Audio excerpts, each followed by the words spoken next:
إذن مشاهدي الكرام، الآن نقدم لكم هذه الكلمة التي سجلها الرئيس المصري السابق محمد حسني مبارك من مقر إقامته الجبرية في مدينة شرم الشيخ المصرية. الآن هذه الكلمة التي تأتي في أعقاب تظاهرة كبيرة كانت في ميدان التحرير، ربما كانت أهم شعاراتها محاسبة الرئيس ومحاسبة ما بعد الرئيس وأبناء الرئيس أيضا، وتأتي في ظل أيضا تجميده ومنعه من السفر، وفي ظل إشاعات عن مرضه وعن سفره ومغادرة مصر. كل هذه أشياء كانت تأتي في إطار التوقعات، في إطار التساؤلات، في إطار الإشاعات. نحن سنقف الآن مع ما قاله الرئيس المصري السابق محمد حسني مبارك عن استعداده هو للتعاون مع النائب العام لإجراء أي تحقيقات يتطلبها الأمر بشأن الحديث عن ثروته أو ممتلكاته هو وأفراد عائلته في مصر أو في خارج مصر. بسم الله الرحمن الرحيم. الإخوة والأخوات أبناء شعب مصر، تألمت كثيرا ولا أزال مما أتعرض له أنا وأسرتي من حملات ظالمة وادعاءات باطلة تستهدف الإساءة إلى سمعتي والطعن في نزاهتي ومواقفي وتاريخي العسكري والسياسي الذي اجتهدت خلاله من أجل مصر وأبنائها حربا وسلاما. لقد أثرت التخلي عن منصبي كرئيس للجمهورية، واضعا مصالح الوطن وأبنائي فوق كل اعتبار، واخترت الابتعاد عن الحياة السياسية، متمنيا لمصر وشعبها الخير والتوفيق والنجاح خلال المرحلة المقبلة. إلا أنني وقد قضيت عمرا في خدمة الوطن بشرف وأمانة، لا أملك أن ألتزم الصمت في مواجهة تواصل حملات الزيف والافتراء والتشهير واستمرار محاولات النيل من سمعتي ونزاهتي والطعن في سمعة ونزاهة أسرتي. ولقد انتظرت على مدار الأسابيع الماضية أن يصل إلى النائب العام المصري الحقيقة من كافة دول العالم، والتي تفيد عدم ملكيتي لأي أصول نقدية أو عقارية أو غيرها من ممتلكات بالخارج، وإيمانا من جانبي بأنه لا يصح في النهاية إلا الصحيح، ودحضا لما يتم الترويج له من ادعاءات وافتراءات.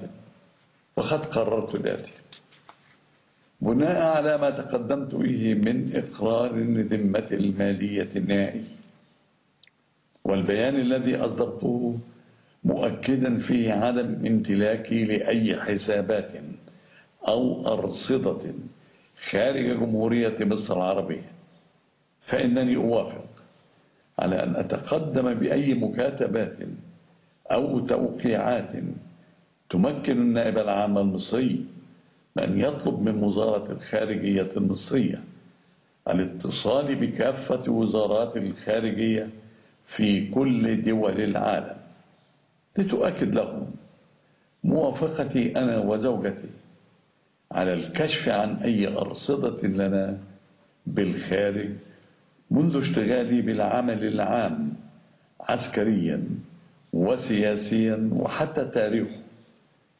وذلك حتى يتأكد الشعب المصري من أن رئيسه السابق يمتلك بالداخل فقط أرصدة وحسابات بأحد البنوك المصرية طبقا لما أفصحت عنه في إقرار الذمة المالية النهائي.